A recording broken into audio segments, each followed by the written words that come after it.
Perundingan Romroyen adalah sebuah perjanjian antara Indonesia dan Belanda yang dimulai pada tanggal 14 April 1949 dan akhirnya ditandatangani pada tanggal 7 Mei 1949 di Hotel Des Lindes, Jakarta. Nama perundingan tersebut diambil dari kedua pemimpin delegasi, yaitu Muhammad Rum dan Herman van Rooyen.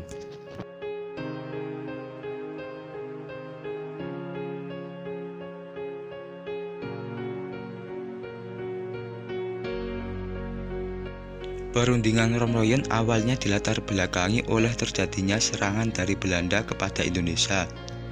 Setelah proklamasi kemerdekaan, Belanda melakukan serangan ke Yogyakarta serta serangan agresi militer Belanda II.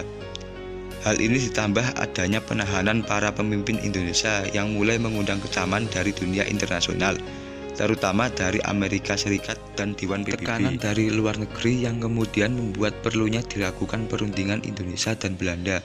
Oleh karena itu, kemudian dilakukan perundingan Romroyen yang menjadi jalan menuju konferensi meja bundar yang akan diadakan di Den Haag, Belanda. Tanggal perjanjian Romroyen dikatakan mulai dari 14 April sampai 7 Mei 1948 dan bertempat di Jakarta. Perjanjian Romroyen dimulai tanggal 14 April 1948.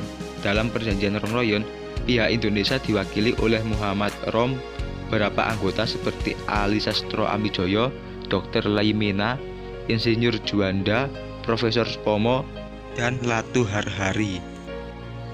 Sedangkan pihak Belanda diwakili oleh Dr. Herman van Rooyen dengan anggotanya seperti Blum, Jacob, Dr. Van, Dr. Gede, Dr. Koch, Van Hoogstraten dan Dr. Gibbon.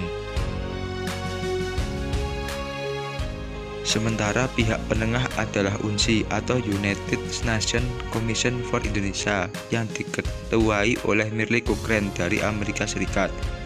Kemudian perundingan Indonesia diperkuat dengan hadirnya Muhatta dan Sri Sultan Hamengkubuwono IX. Perundingan baru selesai pada tanggal 7 Mei 1949 di Hotel Des Indes, Jakarta.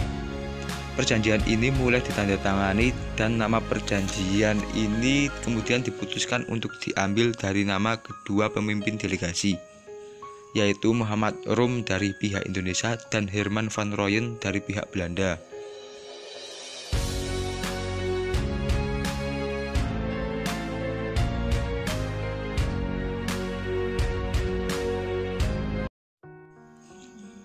Hasil perundingan Romroyen ini antara lain adalah 1. Angkatan bersenjata Republik Indonesia harus menghentikan semua aktivitas gerilya.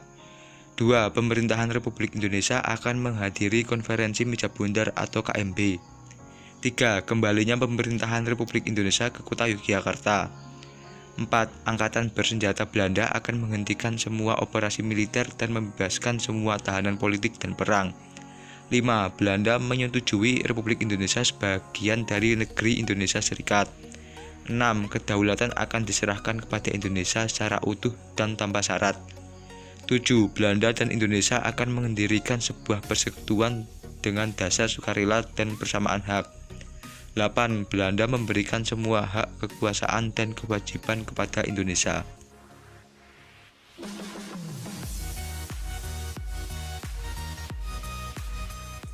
1. Yogyakarta menjadi ibu kota Republik Indonesia sementara. 2. Penyerahan mandat dari Safruddin sebagai Presiden PDRI kepada Soekarno. 3. Gencatan senjata antara Belanda dan Indonesia di sebagian besar wilayah Indonesia. Sekian informasi yang dapat saya sampaikan, semoga bermanfaat.